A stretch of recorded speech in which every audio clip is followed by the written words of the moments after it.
Elle avait 15 ans. Elle avait raconté ce qui lui était arrivé. Elle avait dit la vérité. Mais personne ne l'a cru. Ni sa famille, ni l'école, ni la police. Alors, elle a appris à se taire. Mais la douleur, elle, n'a jamais cessé de parler. L'œil du baobab s'ouvre. Écoute bien.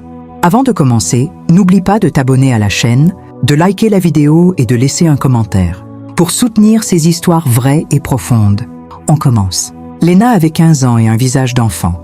Celui d'une adolescente qui devrait penser aux devoirs, aux amitiés, aux rêves, pas à survivre. Mais depuis cette nuit-là, tout avait changé.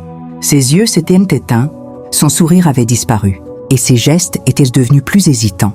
Comme si le monde entier était devenu un terrain fragile sur lequel elle n'osait plus poser le pied. Chaque matin, elle quittait sa chambre avec cette sensation que tout son corps pesait trop lourd. Dans la maison, l'ambiance était tendue, comme un fil prêt à se rompre à la moindre vibration. Sa mère l'observait en silence, la mâchoire crispée. Son beau-père détournait systématiquement le regard, comme si voir Léna lui rappelait quelque chose qu'il préférait ignorer. Et son petit frère, trop jeune pour comprendre, essayait parfois de plaisanter. Mais elle n'avait plus la force de répondre.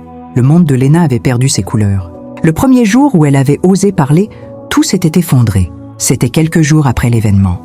Elle avait rassemblé ce qui lui restait de courage pour raconter à sa mère ce qui s'était passé. Sa voix tremblait, ses mains aussi. Elle avait espéré, juste un instant, qu'un bras viendrait l'envelopper, que quelqu'un lui dirait « Je te crois, tu n'es pas seule ». Mais ce n'est pas ce qui s'était produit. Sa mère s'était figée, comme si les mots de Léna n'étaient qu'un bruit lointain. « Léna, tu réalises ce que tu es en train d'accuser ?» avait-elle dit. La jeune fille avait hoché la tête, les larmes aux yeux. « Tu as du mal comprendre. Tu inventes peut-être, ou tu exagères. C'est impossible.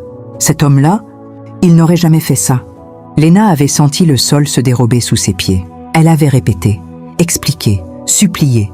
Mais plus elle parlait, plus sa mère s'endurcissait. « Ah, arrête, je ne veux plus entendre ça. » Ce jour-là, Léna avait compris une chose terrible.